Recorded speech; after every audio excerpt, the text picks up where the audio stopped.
Standing by, the Terry and Ted podcast is sponsored by the UPS Store Canada. Hi, I'm Terry DeMonte. That's Ted Bird. Thanks for downloading this episode of Season 7. We appreciate that very much. How are you, Ted Bird? I'm well, and yourself? I'm fine. I think we're going to be behaved today. We were recording yesterday's episodes. We were not well behaved. We're a lot like a couple of kids, I think. Yeah. But that's okay. It's nice to goof around once in a while. It could yet go off the rails, though. The episode is young. But we do have a guest today, so Yes, we do. have to behave ourselves. Yep. We'll tell you about our guest and introduce you to her in just a moment. First, a big thank you to our title sponsor, the UPS Store. The UPS Stores Canada, the upsstore.ca. If you go to that website, by the way, they have a terrific business blog that I noticed around holiday season time, like whether it's, Halloween or Valentine's Day, whatever. They have some really terrific ideas for people who run small businesses. They can help you with displays and printing of displays and printing of flyers and that kind of thing. They can handle all of that. It's a lot of people look at the UPS store and they think boxes and packing, and of course they do that, and they do that extremely well. But they also are very, very good at all other aspects of what you may need in terms of running your small business. If you're running your business, as a lot of people are now, out of their garages, and you need labels and packages or boxes, or you've got a giant vase that you promised your Aunt Edna, and you got to get it out to Regina, and you don't want it to show up broken. They can help you with that too. That's what people think of when they think of the UPS store. There are more than 380 locations across the country. We say more than because David Drucker isn't sure now because they open so quickly no matter where you are. He's up to something. He's been very active on LinkedIn. Have you seen him on LinkedIn yesterday? Lately? No. Yeah, he's been very active on LinkedIn. He's at conventions. He's at franchising events. I think there's something afoot. Yeah, well, I think the empire is about to expand. When we talked about him being a sponsor, I met with him in Vancouver. He was in Vancouver to look at the BC Empire, and I said, David, we were thinking maybe you would. Yes, of course I will. Now let's order lunch. I didn't even have to ask him. Yeah, as well as being a strong supporter, he's a great and good friend. Yeah. You can find them everywhere on the West Island. If you live in Langley, where I live, there's one just off of Fraser Highway. If you live in Calgary, in the Northwest where I live, there's one in the Crowfoot Shopping Center. If you live in Winnipeg, they're all over, including Transcona and Portage Place. They're everywhere. Just go to the upsstore.ca. And a quick thank you to my good friends at the Fairfield Inn and Suites in Dorval. Travel assistance provided by... Actually, Paul and the staff have treated me like family this week. Thank you so much. Ted, would you like to introduce our guest? I would. Our guest this morning, or this afternoon, or this evening, or next Wednesday, depending on when you're listening, is Toula Drimonis. Toula is a Montreal author, journalist, and social commentator. She has written 2 books, the second of which has only just been published within the last several weeks. It's called Seeking Asylum, Building a Shareable World, and it comes on the heels of her first book, which was published in 2022, We the Others, Allophones, Immigrants, and Belonging in Canada. Hello, Toula Drimonis. Drimonis. Hello. Sorry. How do you do? How do you do? It's Drimonis. It's okay. I'm it's sorry. We were telling Toula that all week, Ted and I have been talking about the guests in the lineup, and every time Toula's name came up, Ted and I would act like a couple of high school boys and go, Toula. Don't forget, on Friday we have Toula. So I focused on getting the first name right, You did. and then I mispronounced the last. Drimonis? Drimonis. Yeah. Drimonis, okay. And timely that you've got a new book out. So yes. Yeah, so this is great. First of all, thanks for joining us, Well, thank Toula. you for having us. We've followed Thank you. you for We've having never me. met until this morning and followed along on social media. And you started to tell me the story, your origin story, Right. as it were. And I said, shh, let's save it for the podcast. So let's start there. Let's talk about your family and the arrival from Greece into Canada. Sure. A very typical Montreal story, I guess. My parents are Greek immigrants, first generation. They came here in the 60s, doing the typical thing. They came here for a better life. And as many in Montreal's Greek community, they were in the restaurant business. So I grew up. God bless them. God bless them, indeed. Yeah. And God bless all, of those first waves of immigration that work so damn hard to provide a better life And I for just themselves. want to quickly say, Yes. as a person, a Quebecer who's now living in British Columbia, where they have no idea how to make a pizza. Nobody makes a pizza like the Greeks. Nobody. Anyway, It is sorry. good. No, I have to say that I do enjoy pizza made in very different ways, but I do have a soft spot for that old school Greek pizza that is it's very specific, right? It's hard to describe, but when you smell it or taste it, you know exactly what If you're we're a talking Quebecer, about. you know exactly what we're talking about. And if you call B&M when the Greek lady answers the phone, you know you're in good hands. And it's good. It's really good. It's thick. It's generous with the toppings. And I'm it's sorry, just I delicious. steered you off. No, it's fine. Yeah. I mean, it is part of my. My dad made a good pizza. Did he? Yes, he absolutely did. They actually have a restaurant? They had tons of restaurants. They had tons? many restaurants. Oh, wow. Yes, that's what I grew up in. I mean, we left when I was 10, so I lived for a decade in Greece. So it was short-lived, but I remember growing up with my parents, as I described very vividly in my first book, actually.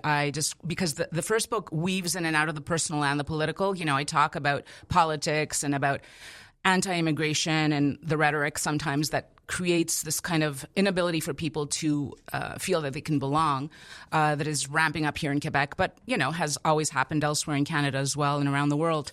But in order for people to understand a lot of it, I felt that it was necessary to start from the personal and to explain to people what it's like to grow up in an immigrant family and to grow up barely seeing your parents because all they did was work. Like, I was a latchkey kid before the term was even, created to describe us. I remember very, very young, coming home from school, and I would make my way, because at the time, my parents, when I was about 7 or 8, my parents had a very big restaurant in the East End on Sherbrooke Street. And I would make my way across Sherbrooke by myself. I look back on it and I'm like, I don't understand how we were left alone like that and how I survived. And I'm here to have this conversation some days. But I would make my way across and I would go to the back, because it was split. It was a big restaurant, and the front of it was kind of more like high scale, high end. And the back of it was more of a diner. And I would make my way there with my homework. My mom would come by, check to see if I'm okay, drop a bunch of quarters on the counter so I could just play on with, put in the jukebox. And I would usually terrorize the poor waitresses, because it would be I'd have fixation on one song or another, and I just kept playing it over and over. And I would just sit there by myself and do my homework, What was the restaurant called? God, okay, I believe it was called Chateau d'Apollo. And did your dad, was it the typical, Italians and Greeks ran all the places? Dad was at the front of house, mom was in the back? Is that the way it worked? No, not necessarily. No? They were kind of equal partners. Cool. And a lot of my dad's businesses were actually fast food, like Place Rosemère, out in St. Rose, when it was first built, that whole mall. My dad, my parents and his partner purchased the rights to the entire food court. Wow. So, I know. Cool. So, but it was a lot of work. For because sure. they were hands-on, But it is to me, it's a great story of the immigrant story. Absolutely. Which is the hard work, and then it begins to pay off. Yeah. And that's, that's a smart thing. We'll take all of this. Yeah, I mean, it is. It's a great... It was, I look back on it, and it was an interesting, very unique upbringing for sure. But at the same time, I think it gave me a unique perspective into the world. I have a deep appreciation for that first generation that comes and works so hard. Yeah. It's made me extremely finicky sometimes as an eater, as a restaurant. I can't, when I go into a restaurant, I'm paying attention to a lot of things, and it's almost second nature for me. Yeah. What's your favorite Greek restaurant in Montreal? Putting me on the spot. Yeah. I would say right now, for a variety of reasons, Christina's in Laval is probably top notch for me. It's very much like that mom and pop, vibe where you go in and it's a family that's operating it, and it's a family operating it. The food is excellent. It's always fresh, and it's very small. And they're very friendly. It's delicious. The only bad thing about it is, honestly, it's too far for me. Laval is a bit out of the way for me because I got rid of my car years ago. Yeah. It's interesting that you say that, because yesterday when we were at Marvin's, and I posted on social media a couple of pictures and said, Marvin's, the best / Greekest restaurant in Montreal, and my friend Peter Hadzipetros put Christina's in Laval. Greeker. Better Greeker. Listen, I don't want anyone coming after me or and saying that I love Marvin's, I love Tripoli, I love Panama, Anjantal. There are a lot of and of course the traditional, like the more high end, like Milos and so forth. You're allowed to have a favorite. But I have to say, and they're all good. They're all good. But I have to say, for all of those factors that I look at when I do go to a restaurant, I'd have to say they're pretty up there right now for me, and I would encourage both of you to check it out. Christina's. Definitely. We will. I'd never heard of it. Second recommendation today. I've never heard it. And I can tell you, as an expat Quebecer, does that even make sense? Anyway, having moved out to British Columbia, my wife and I, who's French-Canadian, we miss the food terribly. But more than that, we miss the influence. There is no Greek, Italian, Jewish, European influence on the West Coast like there is here, and it's an abundance of riches in Montreal. I can't name you one Greek restaurant that we've been able to find in the Lower Mainland, but here, if you say Greek restaurant, you can just rattled off half a dozen. Absolutely, absolutely, and it is kind of putting you on the spot to ask you a favorite because there are just so many of them. And I think you're like me. We love the small family places. When the food comes out, it was cooked by somebody who's passionate about it and cares about what's on the plate and is proud of it. Absolutely. Yeah. Like my parents were extremely proud of their restaurants, of the food that they served. It was delicious. It was homemade. They worked really hard at it. They wanted to please their customers. It was my dad's life's work. Like, you could tell up until the end. My dad passed away when he was 83. And one of the last memories I have of him is we were walking down on on Mont-Royal. And if the cover of my first book, We the Others, is a picture of my dad in his first diner behind the counter, super proud, in his 20s.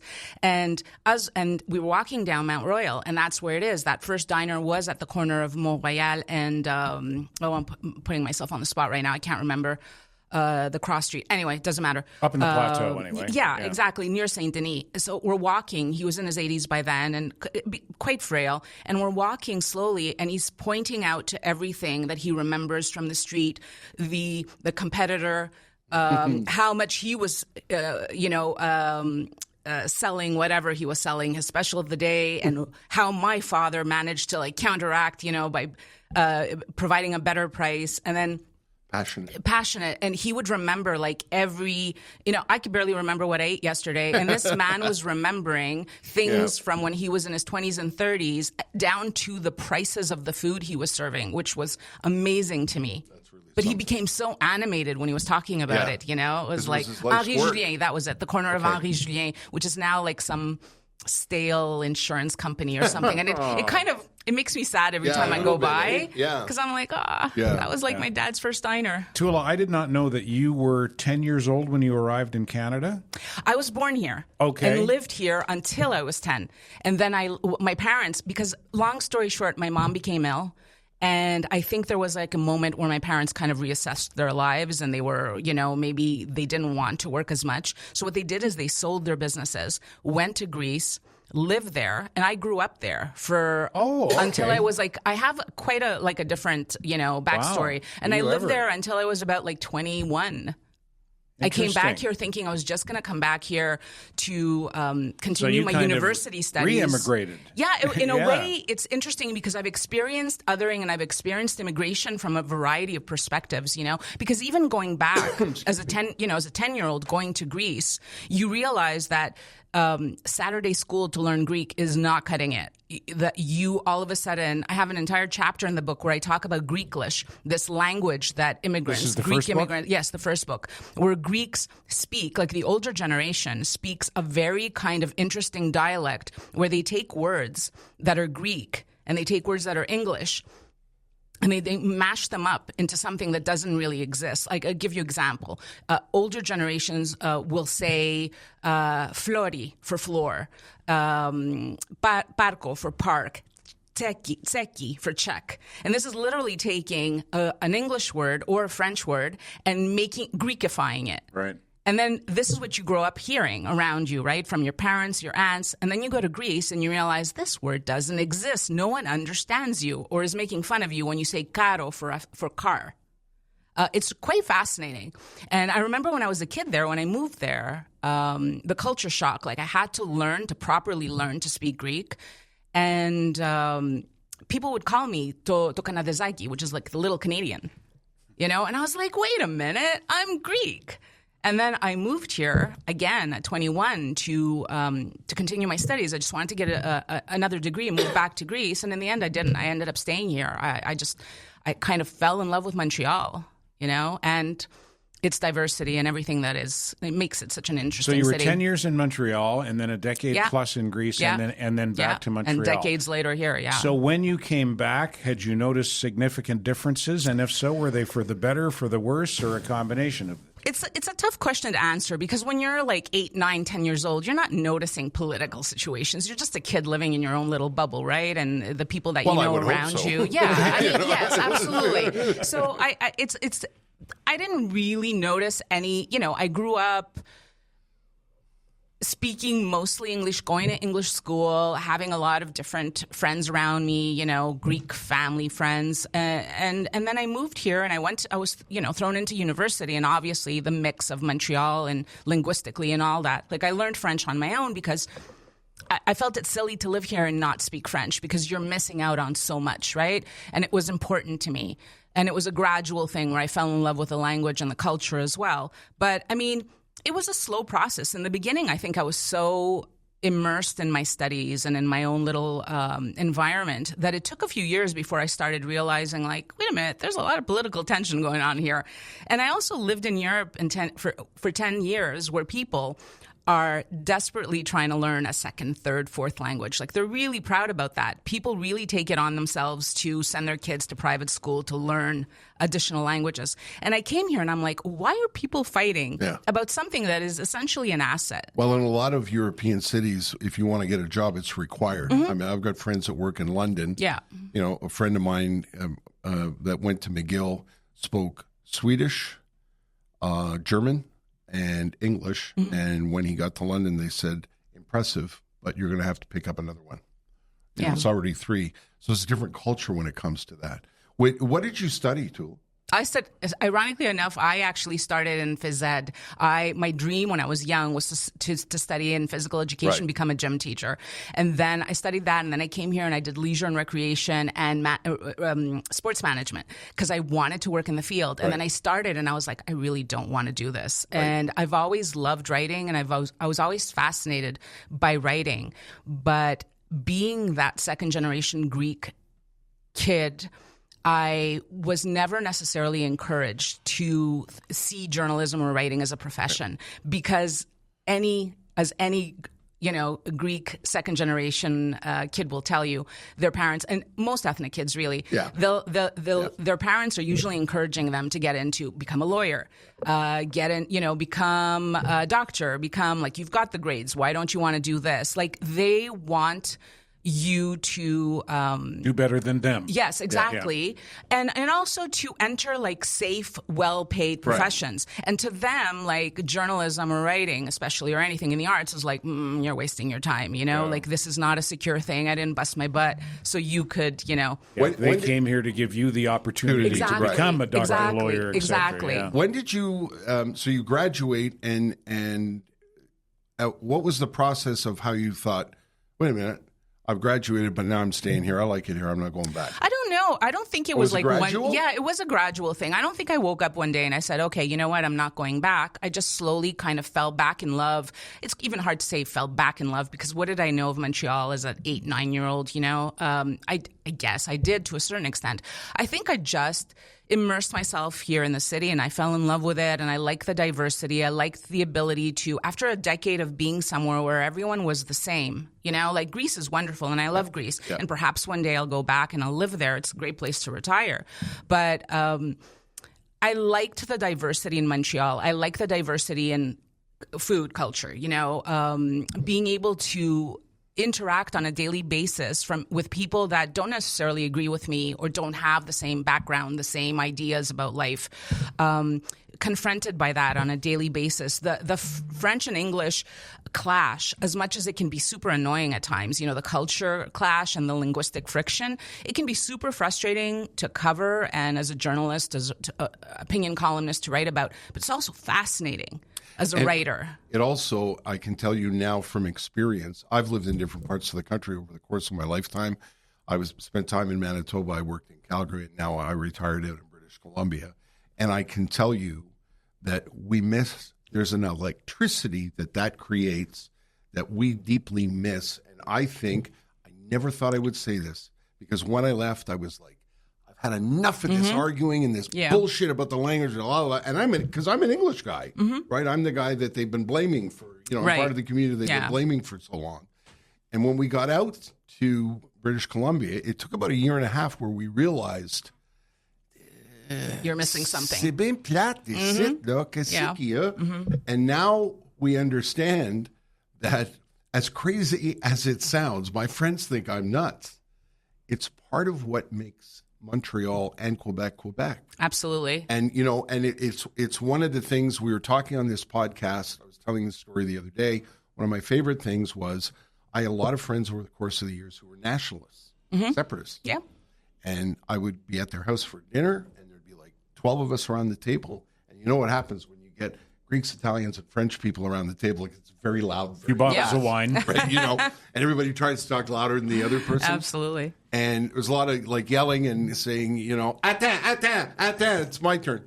And then at the end of the night, we'd hug each other and say, this was fun. Let's do this again. I have a different perspective on it now. I think it's part of what makes Quebec. Absolutely, 100%. Gives it its soul. And it's something that I absolutely adore about this place. And I think some people have a hard time understanding. There are hardcore language zealots or people that have really gone off the deep end, and they exist in both sides really sometimes.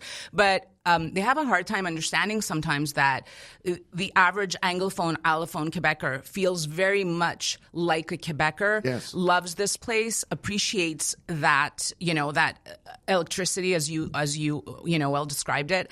And when I travel in the rest of Canada, I love it. I love traveling in the rest of Canada, but I don't feel like I feel like it's a strange place, sometimes. Like when I land in Calgary or when I travel, I feel, this is nice, but I would never see myself necessarily living there. Right. There's something about Montreal that really attracts me. And I have traveled across Quebec in a lot of different places, and I also love it. I find people very warm, very, interesting. What puzzles me and kind of saddens me, to be honest with you, we used to be in Montreal and in Quebec, we used to be, as I was describing, passionate about our side of the argument and our side of the divide, but we never took it personally. Nobody hated anybody because of their political position. Yeah, and that seems to have disappeared a little bit, which is kind of sad. I don't know if I'm naive, but I've been here for so long now that I've let my guard down. Like I'm not even functionally bilingual, but I can scrape by. I can do your intro. I never give it a second thought. I went in to get a coffee the other day at a Bonnie Soir or whatever, and I always open with "Mon français est une catastrophe." And they always say, "Oh, monsieur, c'est bien." Yeah. And I'm sure they laugh and they're okay with it. That disarms them. I don't remember the last time I considered language to be an issue, even though I live in a French place and my French sucks. I think that ship has sailed. I think we all understand that Quebec is a French place and Montreal is a French community. I think everybody accepts that now. Yeah, and I guess maybe I've learned how to not. It's nothing to me. I don't even think of it anymore. I guess maybe what I'm probably referring to social media. Well, if you express an opinion, I don't. I try not to because... Are people still arguing about language on social media? Oh, my God. They are, eh? Yeah. Really, eh? Oh, boy. Okay. Yes, Pick up the Journal de Montréal. But to be fair, though, this is what I'll say. I agree that our daily reality is very far from what we see on social media. Yes. I think 95%, let's say 95% of, and now perhaps I feel even better because higher. I feel like I'm living more in daily reality than I am on social media. This is very much our reality. 95% of the time, people get along, interact with each other, switch languages, no problem. Yeah. Like I'll walk into a Greek bakery. People will speak in French to customers, English with each other, Greek with no one cares. They switch languages so easily with one another here in this province. I'll switch languages without even questioning it or even thinking about it. I think most people really don't care. As far as francophones go, I think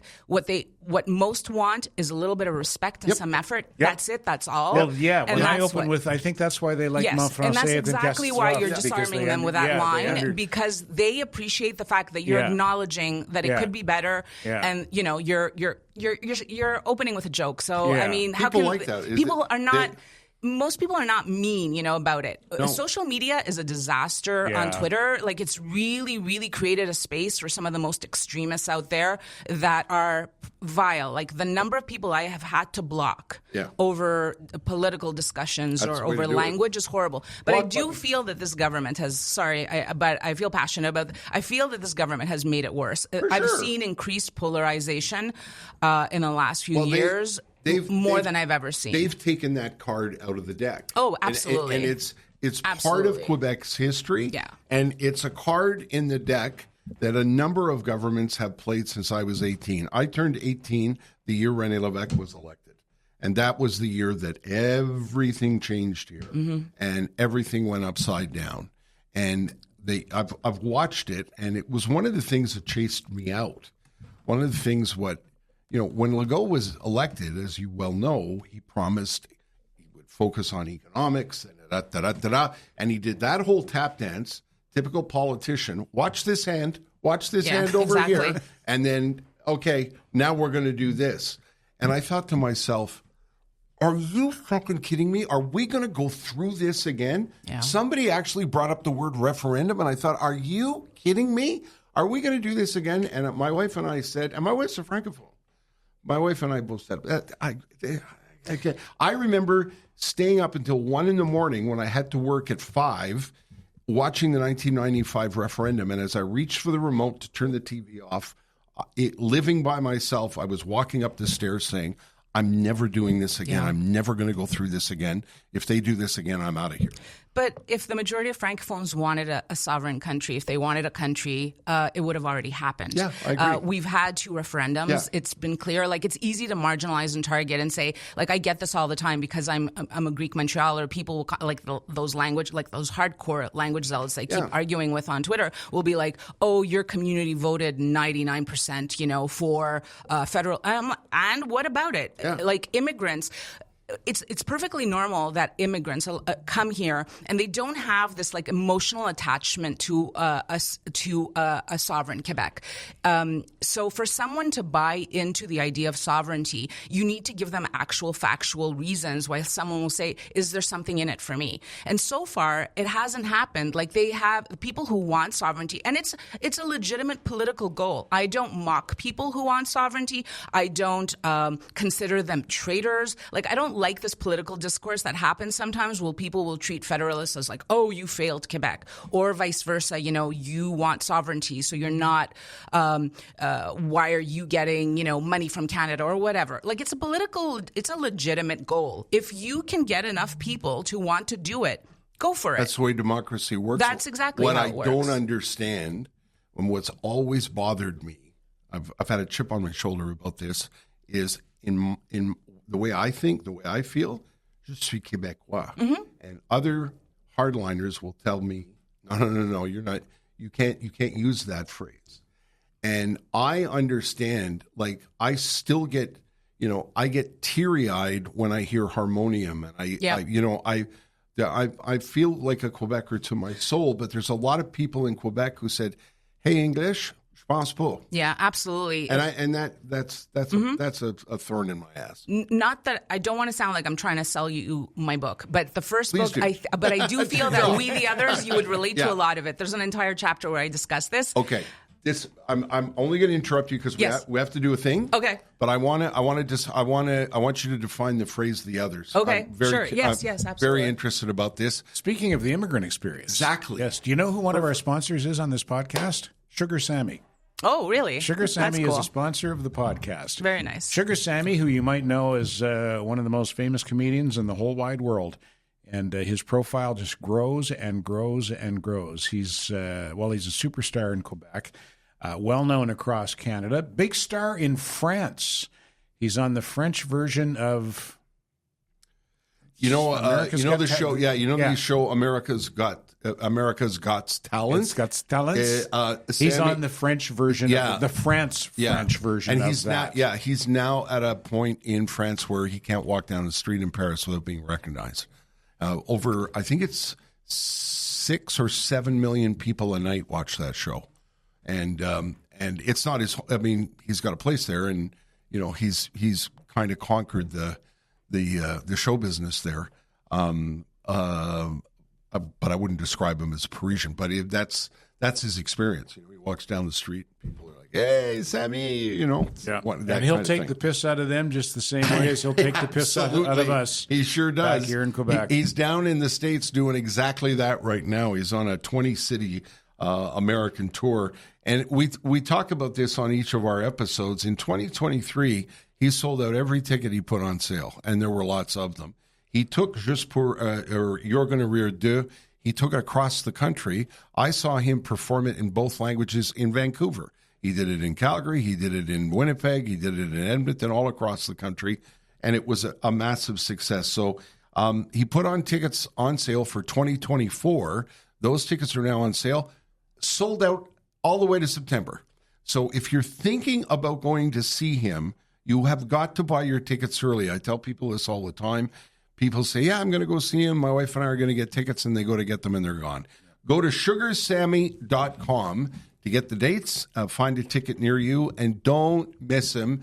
As he said in his note to me a couple of weeks ago, he said he's having a ball with the new show, and no one is spared. If you find him on social media, on Twitter and Instagram and Facebook, he's everywhere. He runs clips of his interactions with the audience, which is fantastic. And Ted and I had the quintessential Quebec experience with Sugar Sammy. We went to the show, and we saw it at the theater at UQAM, which I thought was brilliant because it's the heart of separatist Quebec at UQAM. It's the belly of the beast. Yeah, and we sat right next to Jean-François Lisée. Oh, God. How about that? Have you seen the show, Toula? Yes, Have you seen You're Gonna Rire? Yeah. I saw it. I've seen him plenty of times. Yeah. I do enjoy him as well. He's very quick on his feet, and I think that's what I enjoy about him the most, that he can just kind of riff off people's comments or whatever. The crowd work. Yes, sorry, I'm not in the business. Nobody does crowd work like Sammy. Yes, he's very quick. I'll give him that.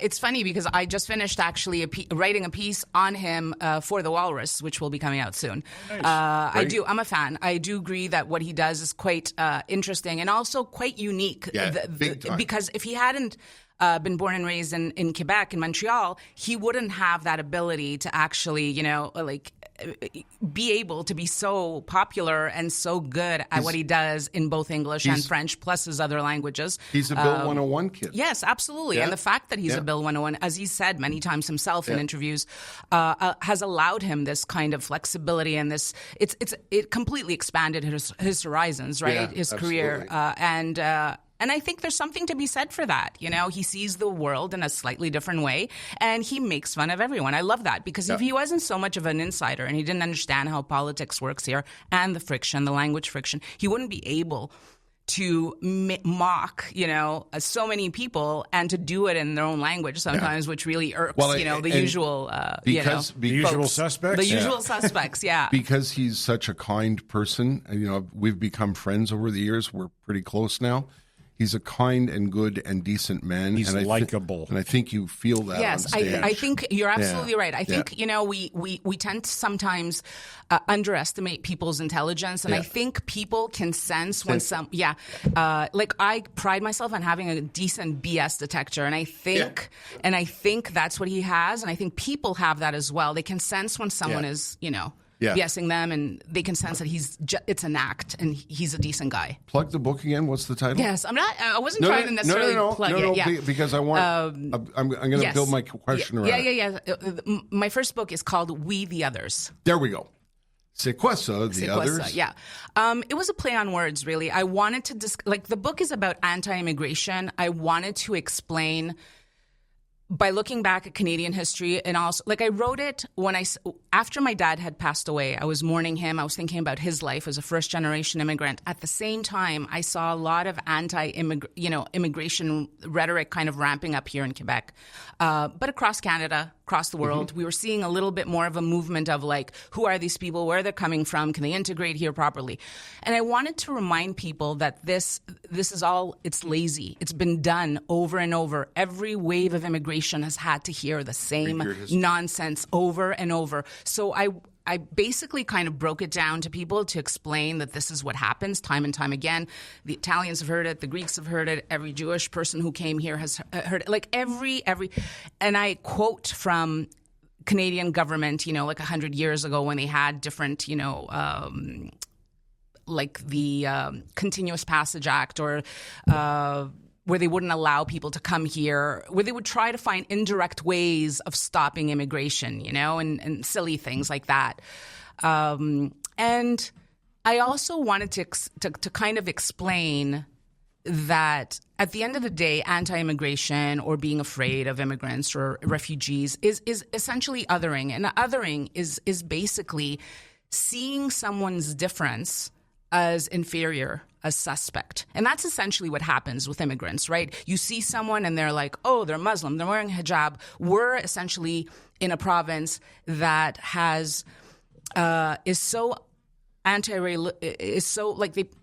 Quebec claims that it's secular, but really it's anti-religion at this point. It's severely anti-religion. So it treats anyone who may be a practicing Muslim or Christian, well, not necessarily Christian, but mainly anything that is foreign to them, as suspect and dangerous. And it was also a little bit of a play on words because les autres, nous, les autres, the others, who's we? Who gets to belong in the we? Who's the nous when we talk about nous? And I wanted people to remember, when you have a premier that blames, money and the ethnic vote, it's going to leave scars. It's going to make people question whether they feel that they are part of this society that we claim we all belong to. So I wanted to ask all these questions and kind of explain in a simple way that if you marginalize people, if you stigmatize them with this kind of rhetoric, if you have an immigration minister that says immigrants don't integrate properly, they don't speak French like Jean Boulet did during the campaign, this stuff prevents people from properly integrating and feeling like they are a part of the whole. It's not enough to say, we're all Quebecers. Well, no, because the rhetoric seeps in that makes people feel unwelcome. Did you mentioned that one of the chapters was on language? Is language part of that? Yes, absolutely. I think I have 2 chapters on Bill 101 and language friction in Quebec, and I find it endlessly fascinating. I'm someone who supports Bill 101. I understand the reason for it. I want to protect and promote French. At the same time, I don't think French is a language that's superior to any other language that exists out there. Do you think it's threatened? It's a loaded word and a loaded question. I think French will always be fragile and always in need of protection to a certain degree because it would be silly of us to deny the power of the English language in North America and in Canada. I mean, in the world. In the world, but let's focus North America and Canada. I think it's a sane approach to say French is fragile, and if it doesn't have something supporting it, if we don't have legislation ensuring that new waves of immigration send their kids to French schools, it will be in trouble down the road. But I think it's really important to also understand that you can't continuously blame Anglophones or allophones who also want to do the exact same thing you're fighting to do, maintain your mother tongue and maintain your own culture. You know, like, you can't blame people for wanting to do the exact same thing you want to do. Yeah. Because those things are important to them too. And I understand the historical context of blaming the English for everything. Yes. But it gets old. I've especially in 2024. I agree. I've often thought, and I've said as much, that Quebec is still, and maybe someone will take offense to this, but I feel like there's a certain arrested development that has happened here, and I feel like we still have a long way to go, where Quebec is still in its adolescent phase. Like, because there's so much, there's such a historic chip on, you know, the Francophone majorities, and I get it, and I understand a lot of where it comes from, this fear and this linguistic insecurity and cultural insecurity. There's a constant reaction and an inability to face, like, legitimate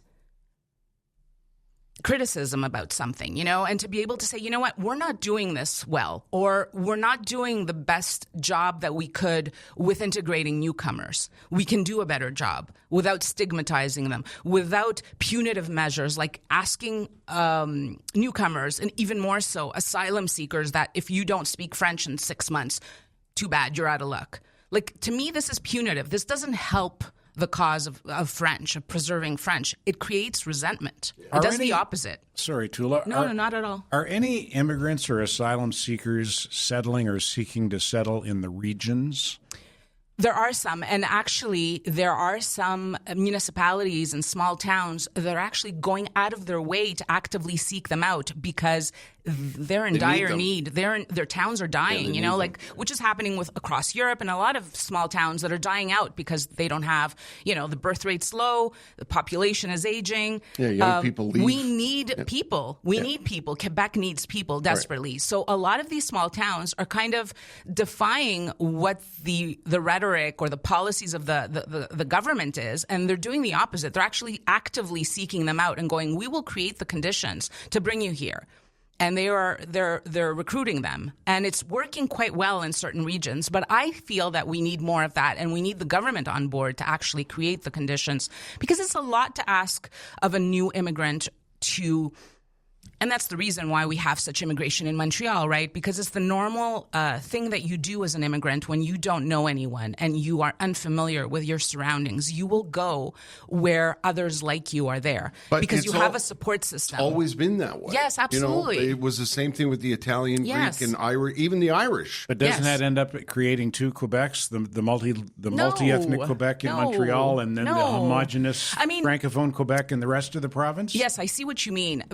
I thought what you were going to say is that it creates these ghettos where people will say, oh, there's cultural ghettos. But the reality is that's only something that happens with first generation. First generation can tend to stick together, and then they move on, right? No, that's not what I mean at all. No, I understand what you're saying, and I agree. I think one of the solutions to solving some of this discomfort with immigration that you see in the regions that are very homogeneous. You know, like, people are just, it happens in small places where everyone is the same. Everyone, you know each other, you go all the way back, you know where their families are from. And all of a sudden, listen, when I was in Greece, I lived in a small town. I get it. I know what it's like for someone unfamiliar with outsiders to suddenly go, wait a minute, who are these people? Where are they coming from?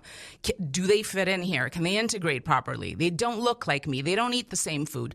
I get it. For someone who's not comfortable with it, it takes a while. So I feel like that would be part of the solution, to actively go out of our way to create the conditions to make it beneficial in some way for newcomers to actually settle in the regions. I do think that would be a good part of the solution.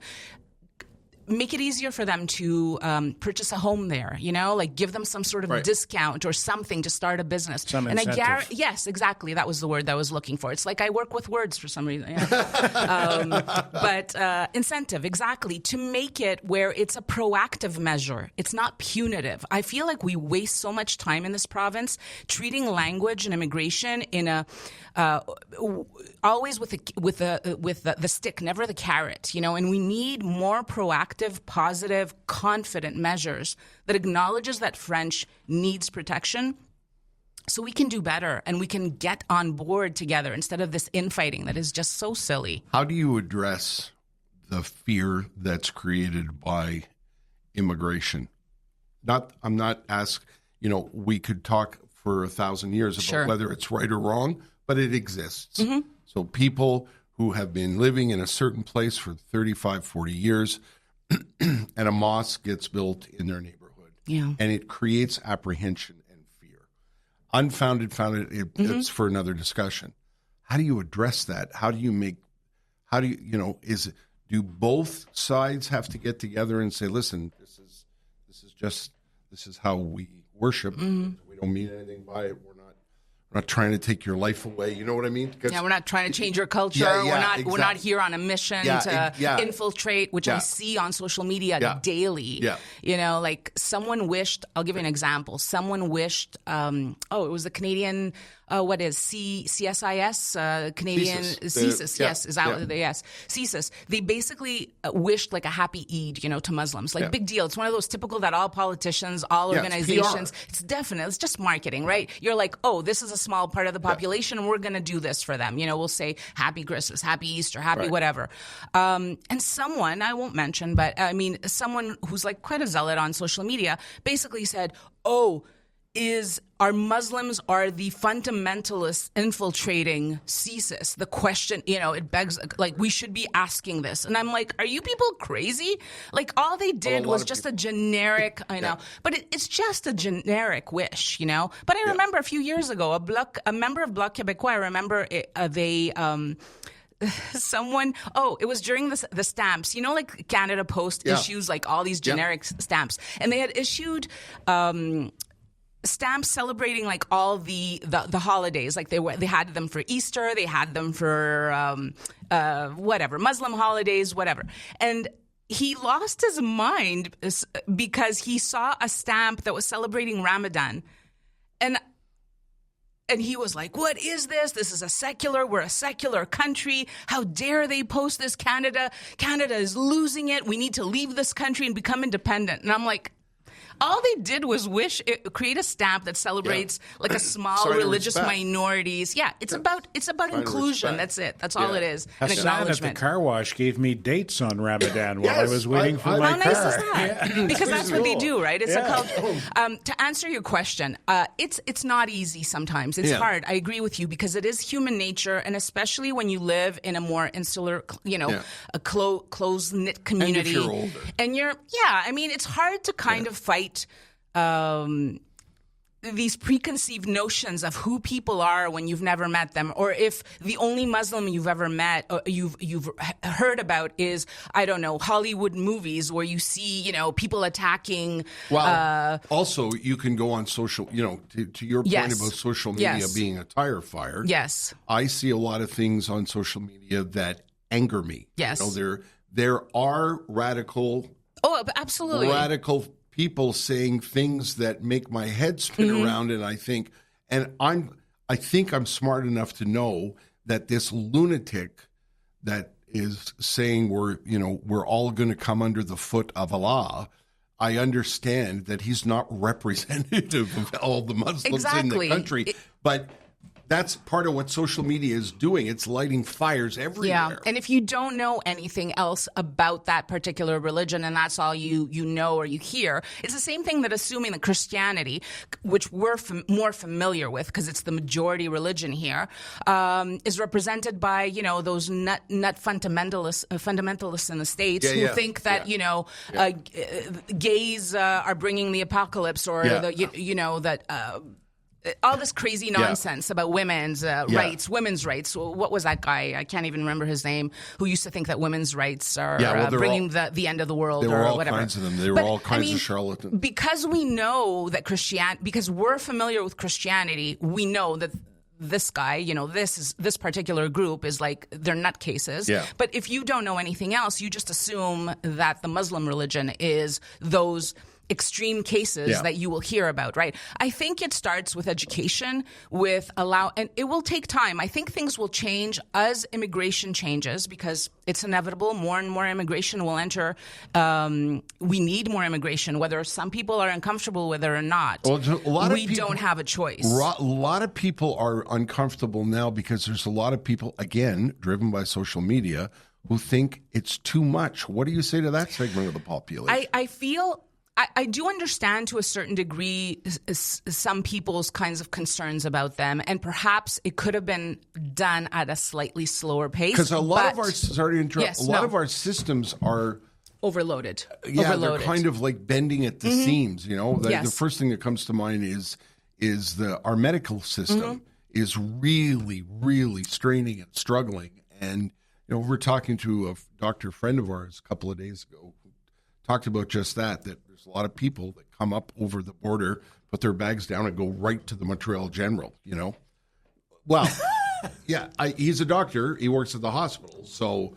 And also, we know him. He's not a liar. I mean, even though you made that face, I'm sure they're not storming the hospital, but there's maybe a couple that and his point was the larger point is how much of the influx can we handle? Sure. Not, I hate these people. No. I get it. It's like, I get it. How many boulders can you put in my hand before I topple over? And I agree. I'm not dismissive of people's concerns. Yeah. And I do understand. And neither am I naive or stupid. And I don't understand what's going on around us. And we don't understand, how we're short-staffed, and we have major, issues with healthcare, daycares, schools.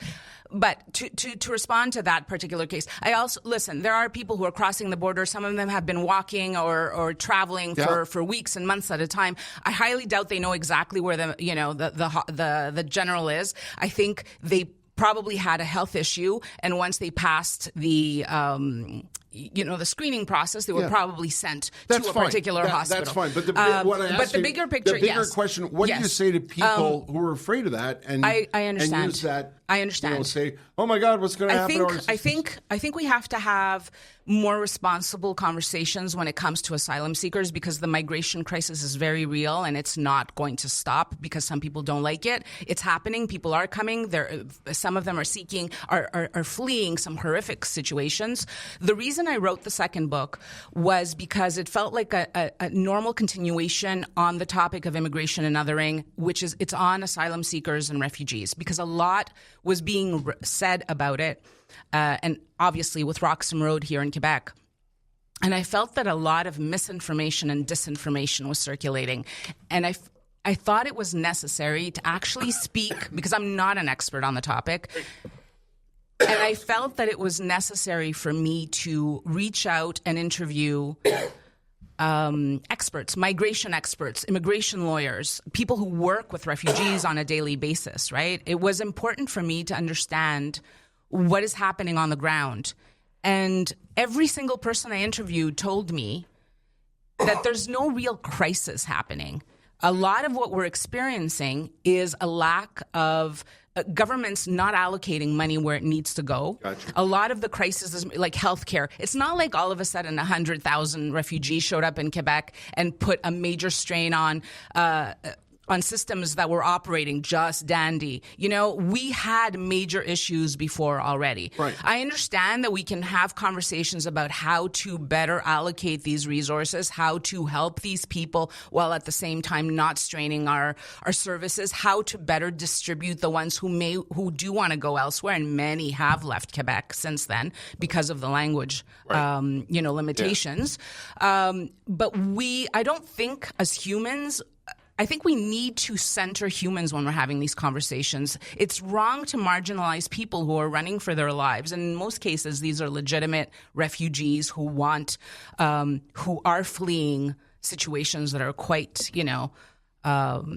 dangerous for them. And I think we can have these conversations in a better way. I think it's very easy to just stigmatize and go, "Oh, these people are creating this. These people are, No. That's I disagree. I disagree with that. Okay, because it's not these people. It's not these people doing these things. I agree with you 100%. We've had trouble with our systems for a long time now, and governments. Montreal is a shining example of what happens when you ignore shit. Right? For years and years and years, every mayor of the city was told these pipes underneath the city are going to break, and if you don't do something, and every politician thought, it's out of sight, it's out of mind. And now that someone's they're getting all the blame. Well, and then it got to the crisis point. where streets were going to collapse, buildings were going to come down, and like it or not, you gotta deal with the infrastructure.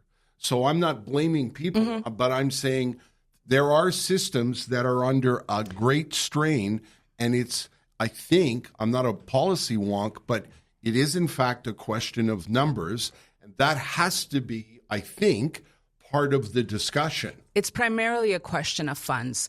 Do you hear anyone complaining about around 85,000 refugees from Ukraine who came here? No, because we just decided we were going to help them, and we did. Right. But no one is we're not having a crisis over these people. No one is debating, we're not pearl-clutching over these people. But for some reason, the people who crossed Roxham Road, I think primarily it's because people don't understand the process. They think that people who cross Roxham Road are not legitimate refugees. There's an overwhelming perception of that, I can tell you. And when you explain to them that about 70% of these cases that have gone through in front of the immigration what do you call it? Like the board, I guess, yes, have been accepted, which means they had valid claims to seek, asylum here. I think people are under the impression that they're not legitimate. They somehow bypassed something, and there's a whole conversation to be had about that. If you judge it on its cover, it looks like that, right? You're walking in the snow, and the cop says, go that way.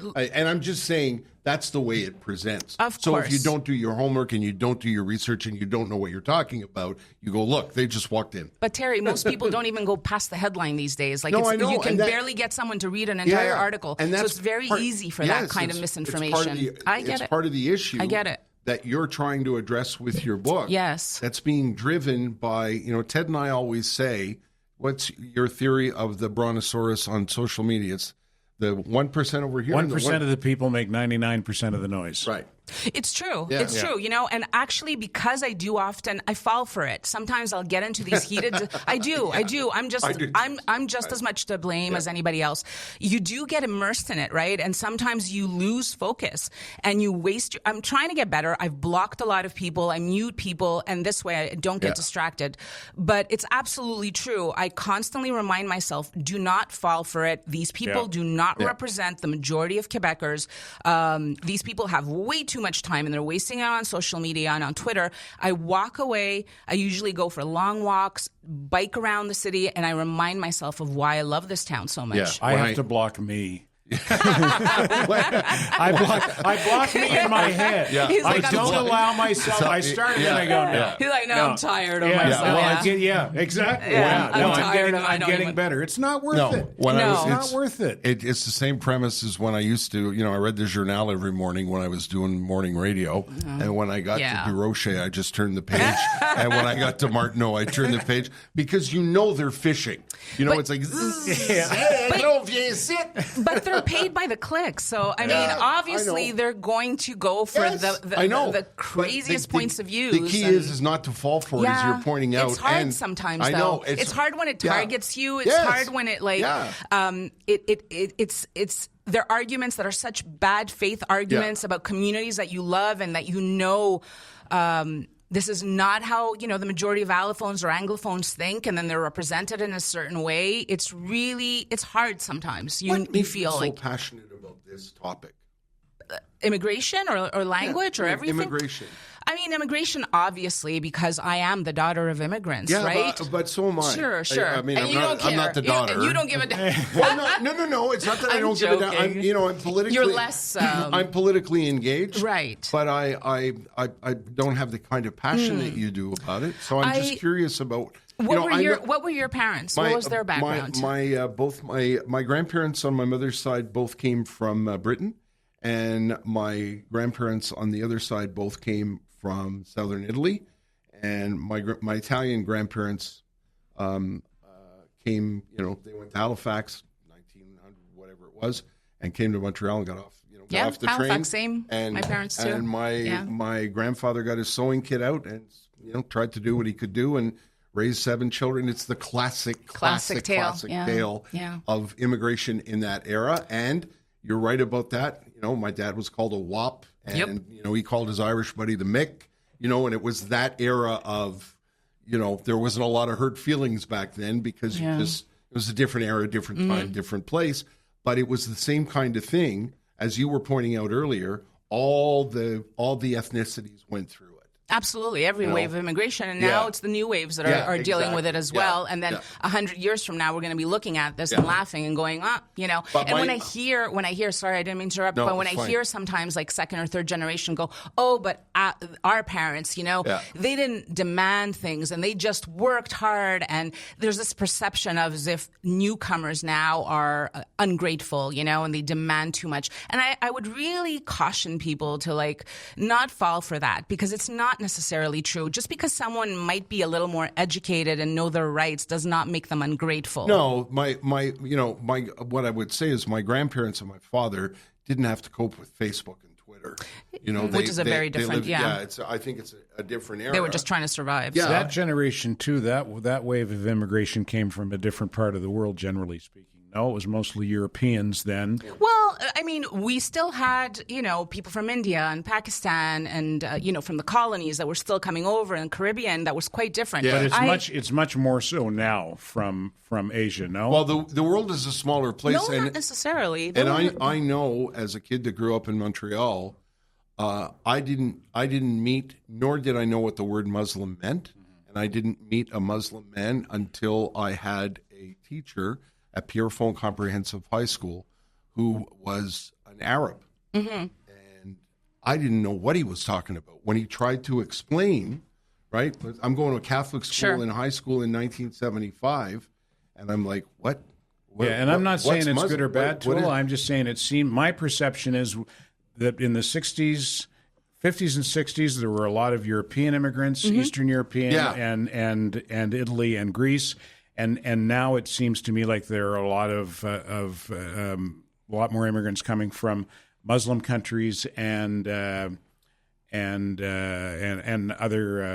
parts of Asia, East Asian. And you see it in British Columbia because on that side of the country, it came from the other direction. Yes. So it's a big Asian influence.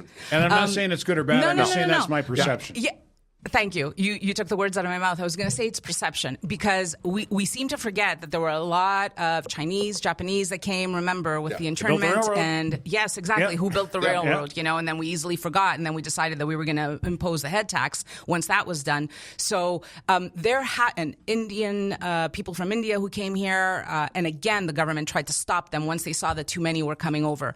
There has obviously throughout the years always been a focus and a desire for more Europeans to come here. So the perception, sometimes it is a perception that we see higher numbers than there actually are. In general, for immigration and asylum seekers, in my second book, when I interviewed migration experts, I quote from studies that show how perception plays a role in the numbers that people think are coming here. So if you're not necessarily familiar with you're not really familiar with a subject, or if you're reading certain types of media, those numbers are inflated, like crazy inflated. It's actually it's laughable when you look at the numbers. But I think history would bear Ted out that in the 1940s and the 1950s. Oh, there's no doubt. I'm not disagreeing with him. I kind of went on. I wasn't disagreeing with him necessarily. I just was kind of. I went on another. I moved on. I guess adding to the idea of perception. But to add to what you're saying, you're not necessarily wrong. Don't forget that Quebec favors, one of the main points of immigration is favoring French-speaking immigrants, right? Yeah. So we clearly are getting a lot of those immigrants from Algeria. Former French colonies. African countries that are former, French-speaking countries. So one of the reasons Bill 21 showed up is precisely because of that, right? We all of a sudden, we were like, we want these people coming in from French countries. Oh, no, they also wear hijabs and they're Muslim. What are we going to do to counteract that and put a lid on that? Do you think that can be turned around with another government, or is that a fait accompli? No, I think I'm of one of those people that feels that 50 years from now, Quebecers will look at Bill 21 and cringe the same way Canadians and Quebecers kind of look at policies that went into place in the 1920s and 30s, like the Chinese head tax and because they'll be outdated and everyone who believed in them will be dead.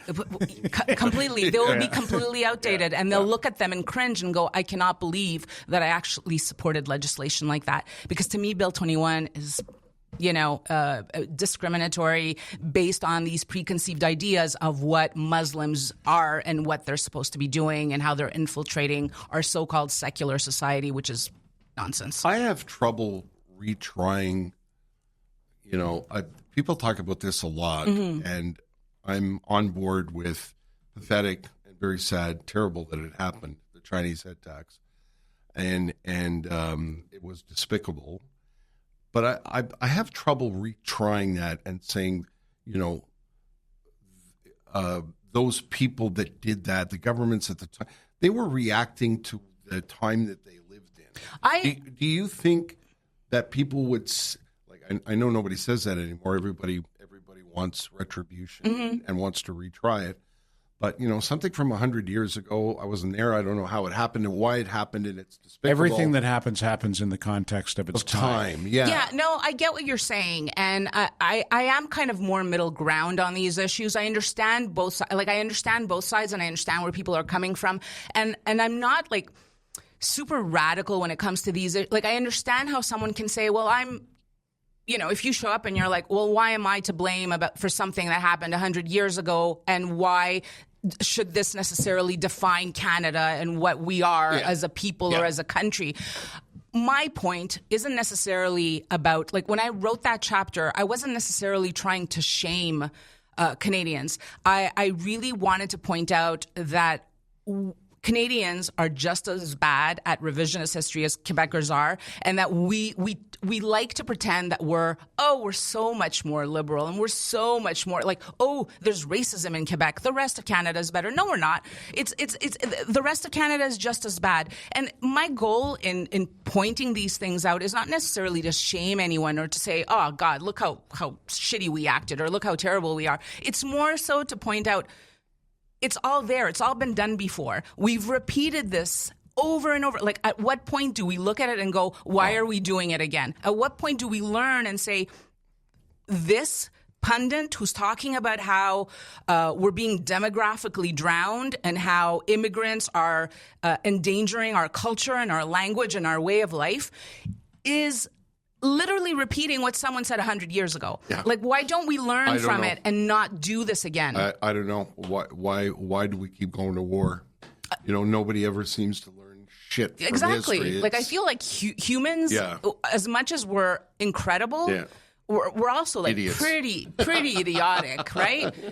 Have we found common ground here? Absolutely. Yeah. Ted said to you at the beginning, Ted and I, I've always considered myself to be, my mom in my house, my dad's apolitical.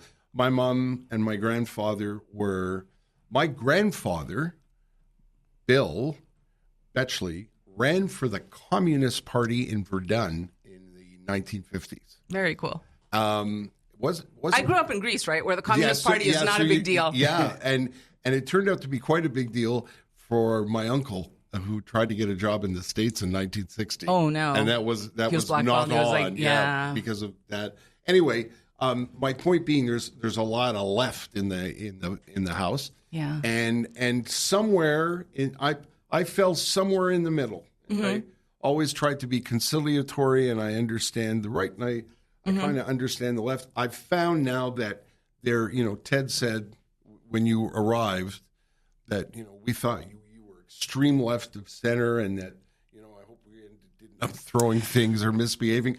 But this is not to be true, and this goes back to my point about having good, spirited, decent conversations with respect about why do you think this and why do you do that. Sit down across the table from someone and look them in the eye, as opposed to and be able to say, no, I disagree with you. I think you're wrong, and here's why, and defend your stance. Right? Absolutely. And I feel like there's a general perception sometimes that feminists which I am, and I'm proudly one, or women, people like who write about women's issues or who sometimes are perceived as social justice warriors or whatever the term is these days, like woke seems to be the thing these days, right, where everyone, a lot of francophone pundits are talking about les woke, and there's this perception that if you are fighting for a more equal society, or you are concerned about certain injustices, or you are fighting for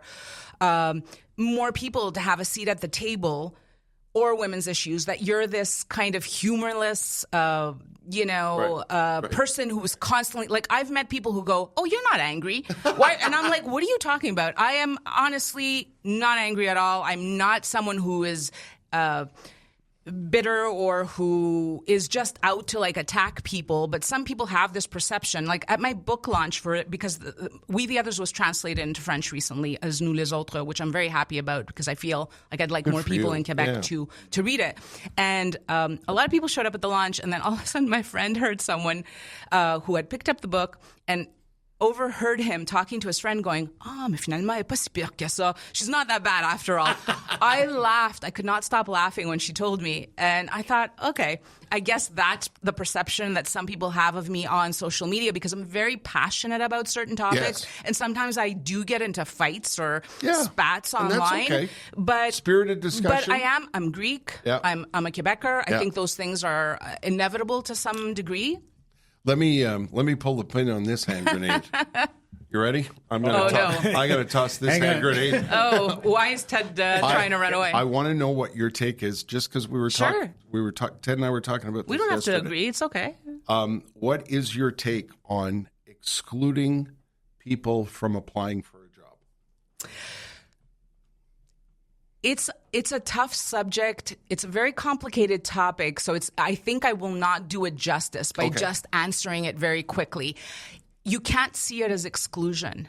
I know that people have a hard time understanding it, but in order to understand where that policy comes from, you need to go back and to understand and acknowledge that what we perceive as an equal society, as everyone having equal opportunities, does not exist. So, it doesn't exist. But what it is we want everyone around the table. Everyone is welcome, not you. No, it's the opposite. No, because it isn't. That's exactly what it is. To me, no. It allows... You're trying to make up for past sins. It's not past sins, though. You're trying to equal the playing field for people who have never had the opportunity to be at that table. By excluding people from that table. You're trying to minimize the influence of people who have actually had an abundance, far too much influence historically. Like, says you. Says me. Yeah. Okay, let's go down the list of who has been U.S. president or who has been prime ministers here in this country. Okay, so when I look at the prime ministers in this country and I see male, white male, all the way coming down except for the 6 months that we had for Kim Campbell. That is not normal. That had nothing to do with the time and place? In Canada in 1930, that had nothing to do with it? Why is that still the case today? Why are we nowhere near having a female prime minister here? I can't recall one who's run recently. You would have to talk to, honestly, you would have the to opportunity has existed. No, the opportunity's there. So I think what Terry's getting at, and I'm on Terry's side here, and you'll probably hate this, but it's I heard this. I think I first heard this from Jordan Peterson. Equality of opportunity, I'm all for it. Equality of outcome, no. The fact that man has gotten so much attention is wild to me with some of the nonsense that he preaches. Talk about him. Yeah, sure. Let's move on. But I'm just talking about that's a point I heard him make. And I'm all for equality of opportunity, but I think when you get into equality of outcome, that breeds mediocrity. Can I just say, no, I don't buy into that. Why is creating the circumstances for groups that have been marginalized historically to have a seat at the table breeding mediocrity. You're assuming that somehow narrowing the field down, let's say in this situation, we're excluding white males for this particular job position, only to allow these 5 women, let's say, or these women of color or indigenous. Why all of a sudden is that narrowing down to 5 women breeding mediocrity? There's the assumption there that breeding it down to those 5 has somehow created the conditions for someone who is less qualified to move into that position. Yeah, that may be a Jordan Peterson thing, but for me, it's the bigger picture. It's the same premise as at a lot of universities now. There are rooms just for students of color, and to me, I'm a Martin Luther King kid, so I don't understand that. That might be the creation of like a safe space or something. You can have a conversation about whether we need safe spaces or whatever. But whatever it is, I think it's exclusionary, and that's Toula. That's my take on it. I know what you're saying. You're saying that white men have been very privileged and have dominated the landscape for many, many, many years, and I don't disagree with that. I would say back in the 1930s, when the population was a couple of million people in the country or whatever it was, and the population was mostly, majority white, then it ipso facto, you're going to end up with white men in power. And it was a time of the patriarchy and all of that stuff. And today, I'm assuming the NDP could have nominated, a woman could have run for leader. Rachel Notley was premier of the province. She, one day maybe will run for prime minister. There are some opportunities, but when I see saying we're looking for this person for this job, but and we're specifically looking for this, and this, but not this. To me, that's the definition of exclusion, and I don't understand how that makes everything better, and I don't know how that helps us catch up. There are historic and societal reasons and conditions that allow for the perpetuation of inequality. Yeah. Whether it's women entering politics, whether it's certain minority groups entering the upper echelons of academia, we need to be proactive in these situations. Otherwise, this will continue to perpetuate itself. People. I don't see it as I guess we just have a difference of opinion in that. To me, I don't see it as exclusion because I'm so aware of the fact that I don't live in an equal world, you know? And I think it perhaps has to do with our reality is not the same. Let's face it. You know what this needs? This needs a plate of food and a bottle of wine. Yeah, we're just scratching the surface and we have to wrap it up. And that's what I meant by these are complex. I actually have a question. How many women have tried to run for prime minister in Canada? Not that many, but that's what I mean by inequality. People will say, well, do we know? Is what I'm not sure. I can't answer that question, to be honest with you. I keep trying to Google it, but they're not giving me an answer. A lot of people will say that. Well, why aren't more, why didn't they try or why didn't they elect them? But there are oh, no, that's not what I'm trying to say. Ingrained societal reasons why parties won't elect more women, bring in more women, or why more women won't run, or why so many women quit because of the vitriol and the way that they're treated sometimes. There are reasons that just make it extremely difficult to level the playing field. So at some point, you need to move in, and some universities have decided this is what we're doing, and they have a right to do it. I know they have a right to do it. I don't like it. That's okay. The prime. I think you got to tip the cap to the prime minister who tried to balance things. Listen, he has a tough job. I feel for him sometimes. I'm not talking about current and getting into that. Right. But in 2015, he said, I want my cabinet properly represented. I thought I mean, those are moves, that happen. There are steps forward.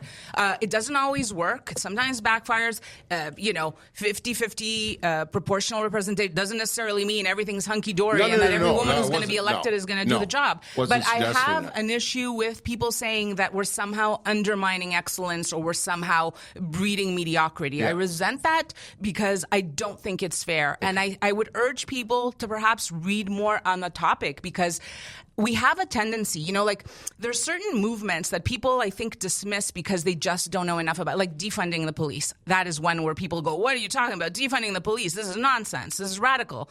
But then when you actually read up on it, it's fascinating. And it actually makes a lot of sense. And by defunding, it doesn't mean get rid of defunding the police doesn't mean have you looked around? Get rid of the police. That's what I'm trying to say. There are a huge part of the movement is allocate funds properly where they should go to people who are properly trained to defuse situations. See, I know we tend to dismiss things I know this too quickly. argument. Get a social worker. The guy's got a gun. How many? Come on, Terry. How many cases have we had where an incompetent cop shows up and shoots someone that was just having a mental crisis situation with a knife in their hand? Not in this country. Yes. Where? Oh when? My God! Google it. So when? many cases. When? Here in Montreal, we've had more than a few cases. When? Which honestly, one? I remember the one on the streetcar in Toronto. That was a horrible thing. It's happened here. Okay. Yeah, honestly, I can't remember that cop was convicted. That cop was convicted, and I mean, this is another. We can go down. It happens. I'm not. It doesn't mean every cop is like a bad. No. See, like I agree that there are a lot of them that are doing a good job, and and I have a different perspective now because I live on the West Coast now. Sure. And there's some parts of Vancouver has turned into quite a disaster, but the real big disaster was Portland in Oregon. And they tried all of these, they moved the police, they moved the cops out of this whole section of town. They have the best mugshots, though, the Portland Police Department. It looks like a real bad episode of Hollywood Squares, their mugshot. Anyway, it didn't go well. I'm just saying when you remove you remove some semblance of authority, and, there's that old saying is, when a guy kicks your door in of your house or has a gun pointed at you, nobody wants a social worker to come. You want a guy in a uniform. I get it. Listen, and I'm not advocating common sense. It is complicated, and I agree with you. But I feel like there is a middle ground where we can consider people's safety and we can, and look out for crime without necessarily increasing the instances of like racial profiling or adding to a budget that is to add more police officers, and when so many of them are not properly trained. Like there is some middle ground there that we should be looking at. Put the money in training, better training. Exactly. I don't think we would disagree with that. And like I said, I wish we were at dinner with another big bottle of wine and we could keep this going because, as you can tell, I love a good conversation. I love a good debate, and I love when people can have a sensible debate and not take it personally. No, there's no point in taking it. Listen, there's too much going on in the world. That's what social media's for. Yeah, seriously. And yes, I will let you go and go argue on social media for the rest of the day. We have to, I know Poseidon keeps waving at me. Wrap it up, yeah. And we have to thank our good friends at the Mersons. Ted, I'll let you start with that. The Prime Minister of Merson's is a woman. Did you know that? Cara Merson is, I don't know if Prime Minister is Cara's official title. Cara she's the Empress. Yeah, Empress. Yeah. She is the Empress of Merson. Ben Merson started Merson Automotive in NDG in 1970. When Ben retired, his son Mark took over. When Mark retired, his daughter Cara took over, and Cara and her husband Celso run Merson. Now, and Terry and I have been going there for these many years to get our automobiles serviced and for our tire needs. Tires are their specialties. Merson is where you go to buy and install and store your summer and or winter tires, which I did just this past week with the change of seasons. And one of the things I love about the Mersons is when they change your tires, Charlie or whomever will come out from the back and they might say, you know what, those winter tires, you're going to get one more season out of those, but the next season after that, you're going to have to start thinking about a new set of tires, as opposed to coming out of the back and going, oh, boy. Get your wallet out. Yeah. This is going to run you. Yeah. That's what I love about the Mersons. You can always trust them, and they don't push you into panic buying anything. Because they know that if they treat you right, you'll keep coming back. And that's why we've been going back for these many years. Merson Automotive, you can trust them with your car, whether it's old school internal combustion engine, hybrid, or electric. Their mechanics are trained to deal with them all. They're on St. Jacques, just west of Cavendish, and you can find them online at mersonauto.com. Another family-run business is a sponsor of the podcast, Accutech Electric.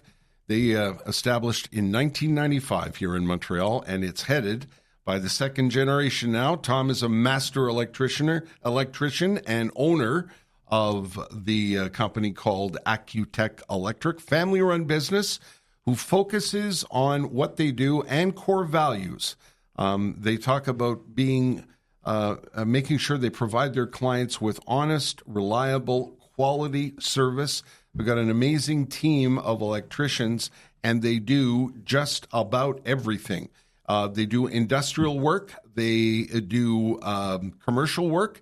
They can help you rewire your house at home. They can help you design a new electric grid for a commercial project you may have. If it has anything to do with electricity and getting yourself set up for a brand new system or replacing an old system or updating a system or correcting a problem, this family-run business is who you're looking for. It's called Accutech Electric, ACUTECH, accutech.ca. We thank them for their support. Toula, I can't tell you how much I enjoyed this. Thank you. I enjoyed it as well. I only know you from online, and Ted and I said, I hope we're not in trouble. Why would you be in trouble? No, I said to Toula when she came in before we started, I said, we talked about going into this season about not wanting to become an old boys club with the podcast, exactly. and also about wanting to talk to people who might have different points of view than absolutely. us. We don't want to be an echo chamber. No. We don't want to be an old boys club, and we don't want to be an echo chamber. And I think this went quite swimmingly. We're not bad for a couple old white guys, eh? I never thought you were, honestly. I don't have preconceived necessarily notions. I know that people. I've said what you said earlier about like just sitting around, a bottle of wine. Yeah. I've said that often about a lot of the fights that I go on Twitter. I go 95% of the time, the people that I argue with, we could probably all sit around, and get some beers and sit around a table, and we would get along just fine. Absolutely. People need to do less of this, and I'm holding up my phone, and more of this. And I'm pointing to the three of us, talking and looking each other in the eye. I love your passion. You're passionate about what you're talking about. And you're a passionate Quebecer. I am. And now that I've exiled myself to the West Coast in British Columbia, I have more of an appreciation for who I am and where I come from, and a bigger love of Quebec. I always tell my friends, I become a bigger separatist the farther west I go. I believe that. I really you know admire what? I that. believe that. Yeah. I believe that. Yeah, I defend Quebec at every turn. I'll go toe to toe with a separatist here. But if you say anything about my city out there, I'm going to because I'll go it's after family. You. Yeah, exactly. It's like, I'm going to trash talk family, but don't you dare say something because we're family, right? Exactly. We are Quebecers, and I wish more people understood that, and we spent less time arguing and over nonsense half of the time, and just got on board to like fix the stuff that needs fixing and just be happy with the things that are great. Great point to end on, except plug your books. What the titles are? The first book is We the Others, which is about allophones, immigration in Canada and in Quebec. And the second one is Seeking Asylum, Rebuilding a Shareable World. And people can read you almost anywhere, right? Building a Shareable World. I didn't even get the name of my... Right. Oh, God. Okay, it just came out. I'm allowed. Yes, and they can get them anywhere. Bookstores, on Amazon even. They can find you online at Walrus. They can find them online. Yes. I write a weekly column for the Montreal Gazette and one for Cult Montreal and a monthly column for the Walrus. Our thanks to Toula Drimonis, and I did that right? You did. Thank you. Listen, it's a Greek name. I get it. I get it. All right, Drimonis. It's easy. Poseidon even says it with the Greek accent. Say it, Poseidon. Right. Toula Drimonis. Yes, very good. Nice. Bravo, Poseidon. Bravo. Our thanks to the UPS store and our friends at Accutech Electric, the great Sugar Sammy and the lovely people at the Mersons. And our thanks to you. Don't forget, we're on social media. Standing By has a Facebook page, an Instagram account, Twitter account. You can follow along. Thinking about opening an OnlyFans. Good luck with that. Gonna have to hide the scar on your back. Gonna have to, Yeah. And thanks for downloading the episode. We appreciate it. Standing by, the Terry and Ted podcast has been brought to you by the UPS Store Canada. The UPS Store near you is locally owned and operated by a member of your small business community.